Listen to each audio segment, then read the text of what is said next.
मोह माया की दुनिया में जब हम किसी व्यक्ति विशेष से अटैच या बंधन में बन जाते हैं और उसी के साथ अपनी सुख की अनुभूति करते हैं, पर जब वही व्यक्ति विशेष हमें दुख पहुंचाता है या हमें छोड़कर चला जाता है, वो उस स्थिति में हम उस व्यक्ति विशेष को कैसे भूल पाएं और अपने मन को स्थिर रखकर भगवत जप नाम में चित्त को कैसे लगा सके महाराज जी? कैसे उससे उसके इसी का बंधन से नाम आसक्ति है।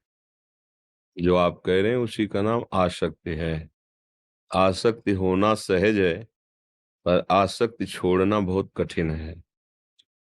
हम किसी व्यक्ति, किसी वस्तु, किसी स्थान आदि में जो सुख का अनुभव करने के लिए आसक्ति करते हैं, वो अज्ञान है। अज्ञान के कारण ही है, क्योंकि सुख तो भगवत स्वरूप है। भला नाशवान परिवर्तनशील शरीरों में कभी सुख मिला है क्या? सुख का तात्पर्य जैसे केवट को मिला। केवट श्री भगवान के चरण पखाड़ रहा है। भगवान बाद में उसको उतराई दे रहे ना, मना कर रहा है ना भगवान से। मनीव्यू से 5 लाख तक का लोन पाओ मिनटों में। ही मोरे। और जब चरणों को पखार रहा है तो कैसा स्थिति कैसी है? अति आनंद उमगी अनुरागा चरण सरोज अश्रु प्रवाहित हो रहे हैं। ऐसा आनंद, ऐसा सुख मिल रहा है कि भगवान से कह रहा है अब कुछ नहीं चाहिए, भगवान से कह रहा है। इसे सुख कहते हैं। प्रभु के नाम, प्रभु के रूप, प्रभु की लीला, प्रभु का धाम। हमारी जो सुख की मांग है, चूंकि हम सुख सिंधु के अंश हैं, भगवान सुख समुद्र है और हम जीव हैं, उनके अंश है, तो हमारी मांग सुख ही है। हम ऐसे व्यक्ति से प्यार करते हैं जो हमें सुख दे, ऐसी वस्तु स्वीकार करते हैं जो हमें सुख दे, ऐसी बात सुनना चाहते हैं, ऐसा दृश्य देखना चाहते हैं जो हमें सुख दे। देखो मूल में देखो सबके सुख है, पर भला यहाँ कहाँ सुख है? विवेक से खोज करके देखो। इतने भोग भोगे। एक बार हम सैमशी में थे, तो एक 92 वर्ष के गांव के जमींदार प्रधान थे और वो आया करते थे। तो एकांत में उनसे उनका, बाबा हम मतलब बुरा मत मानना, मैं केवल पूछ रहा हूं अपनी जानकारी के लिए कि जब मेरे मन में ऐसी कोई स्फुरणा होती है तो मुझे बहुत जलन होती है, क्योंकि हमारे मार्ग के विरुद्ध है।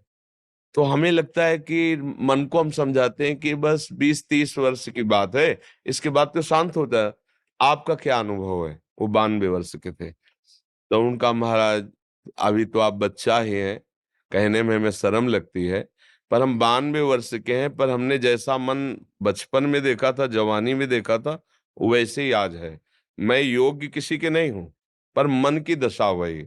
अब हमको भयंकर भय लगा कि इस मार्ग में मुझे इस पर तो विजय प्राप्त करनी पड़ेगी, ये अवस्था के अनुसार तो नहीं जाएगा। फिर परमहंस श्री स्वामी ओंकारानंद जी महाराज, ब्रह्मलीन महापुरुष थे, उनसे फिर प्रश्न किया कैसे इस पर विजय प्राप्त की। फिर उन्होंने साधन पद्धतियां बताई गुरु कृपा से। तो ये जो हम सोचते हैं कि इन भोगों के भोगने से सुख मिलेगा, सच्ची बात देखो, आप लोग तो गृहस्थी में हो, कहाँ आपको ऐसा लगा कि अब कृत कृत्य भयो मैं, हे नाथ आज मैं तृप्त हो गया, अब नहीं चाहिए। ये कुछ क्षण के लिए भले थोड़ा मन तुम्हें ऐसा बावरा बना दे कि बस, लेकिन उसी उसी दूसरे दूसरे क्षण के लगते ही मन तुम्हें दूसरे भोग में, फिर बार बार भोगने की इच्छा, फिर नवीन। इसका मतलब है नहीं, अगर होता तो तृप्ति मिल जाती ना। तो हम अगर किसी व्यक्ति से या वस्तु से, आप तो व्यक्ति की बात कर रहे हैं, कितने ऐसे नशेबाज लोग हैं जो कहते हैं मैं ये नशा नहीं छोड़ सकता, इसके बिना मैं जी नहीं सकता। अब आप बताओ, अपना जीवन किसी नशे के अधीन कर देना, किसी व्यक्ति के अधीन कर देना, किसी भोग के अधीन कर देना, ये अज्ञान के कारण ही तो होता है। तो सुख भगवान में है ये पता नहीं है हमें।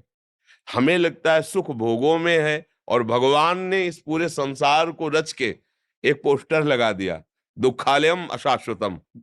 गीता जी में कहा इसमें दुख ही दुख भरा है और अशाश्वतम, यहां कुछ टिकाऊ नहीं है, सब परिवर्तनशील, सब नाशवान। आज तुम्हें कोई प्यार से गले लगाएगा, कल वही तुम्हारी तरफ देखेगा नहीं, जब तुम उसके काबिल नहीं रह जाओगे। या नवम नवम, मन का क्या कार्य क्या है? नवम नवम, छोड़ो अब नया, अब नया। सुधार करो, प्रभु का नाम जप करो और प्रभु से प्रार्थना करो। देखो हमारी मांगे क्या है? हमें कोई सुंदर रूप मिले, सुंदर रूप, टिकाऊ होना चाहिए।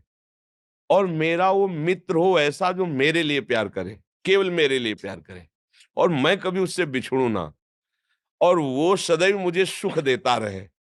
ये सबके मन में है, सबके मन में है। पर सही दिशा ना होने के कारण हम उसे धन मान लेते हैं, हम उसे पुरुष मान लेते हैं, हम उसे स्त्री मान लेते हैं, वस्तु मान लेते हैं। ये सारी की सारी बातें भगवान में है। उनका रूप अविनाशी, और एक बार जिसे भगवान स्वीकार कर लेते हैं उसे कभी छोड़ते नहीं। और भगवान सुख देते हैं, उनको कुछ चाहिए नहीं। तुम्ही को तो सब कुछ दिया है उन्होंने, तुम्हारा क्या चाहिए? तुमको तो दिया है उन्होंने। तो दियम वस्तु गोविंदम तुभ्यमेव समर्पय, बस इतनी बात है। अगर आप संसार के किसी व्यक्ति वस्तु स्थान में भगवत भाव कर ले, फिर आपको आसक्ति नहीं होगी, क्योंकि आपने पहले ही भाव कर लिया था कि प्रभु मेरे इस रूप में है। तो वो रूप बदल जाएगा, लेकिन प्रभु तो आपके रहेंगे ना, वो संभाल लेंगे। हम लोग प्रभु भावना करके जो वस्तु व्यक्ति में फंस जाते हैं, तो वही फिर हमारे आगे जन्म का कारण होता है। अगर हम स्त्री रूप में फंस गए तो अगला जन्म स्त्री का, पुरुष रूप में फंस गए तो पुरुष, हिरन में फंस गए तो अगला जन्म हिरन का हुआ ना। तो इसलिए हमें सावधान रहना चाहिए। पहली बात यह कि मेरा कोई नहीं है।